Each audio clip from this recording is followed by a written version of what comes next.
Today we're going over how to stop fucking up using science. Starting with psychological concepts, going into kind of the anatomy of your brain and tying it all together. So, first thing that we're going to have is the Yerkes-Dodson curve or law.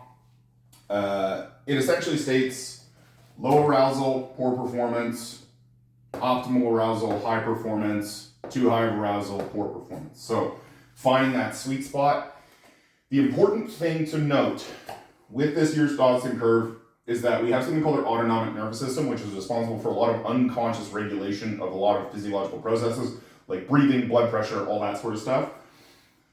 When we are in a meet or we are lifting heavy, our autonomic nervous system is more finely tuned and it's kind of up-regulated to begin with.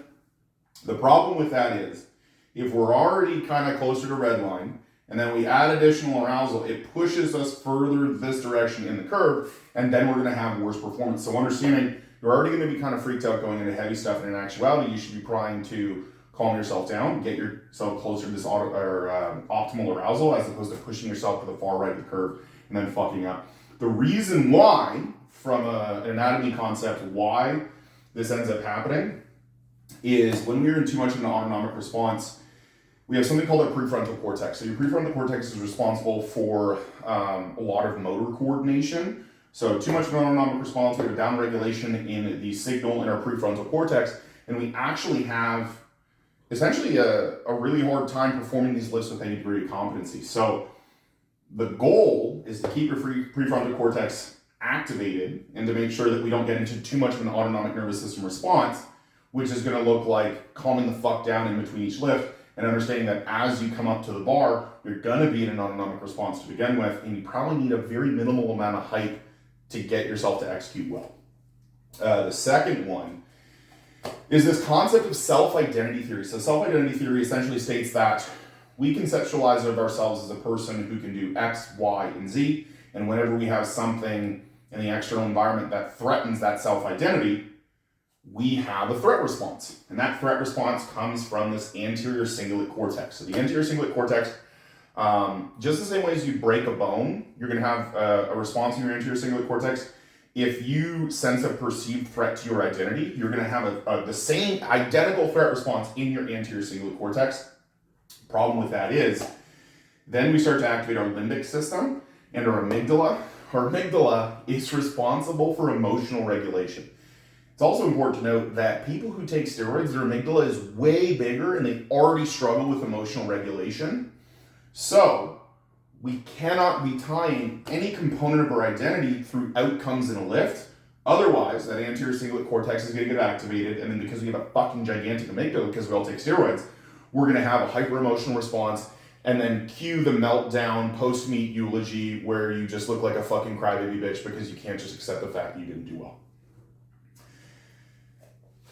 The basis of this is it is a threat response, but it's not a threat response to us physically, it's a threat response to us in our dominance hierarchy, right? So if you conceptualize of yourself as the strong guy, and then we have, and our self-identity is tied to, I'm the strong guy, and then we have a shitty meet, we are now like, oh fuck, I'm not the strong guy anymore. Oh no, my whole identity is being the strong guy.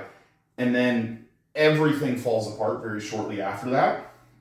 So modulating our perception of self-identity to things that are a little bit more constructive, like I'm a hard worker, I'm competent, X, Y, Z, is going to allow us to get out of this feed-forward loop and not be able to implode after a bad meet or a bad training session. That was 2.5. I can't count, so this is 4. What we want to get to is something called psychological immunity, which is that our self-identity is not tied to anything related to lifting, so that if lifting doesn't go well, it doesn't threaten our self-identity, and we have psychological immunity to poor outcomes. The way that we get here is through viewing failure as data. You miss a squat, your chest caves, that's fine. You need a stronger upper back, right? But if your chest caves on the squat and your response is, oh my God, I'm not strong enough, but I conceptualize of myself as the strong guy. Oh my God, this is a threat to identity of self. Anterior cingulate cortex gets activated, then our amygdala gets activated. We can't emotionally regulate. We view it as a threat response, take it out on ourselves or people around us.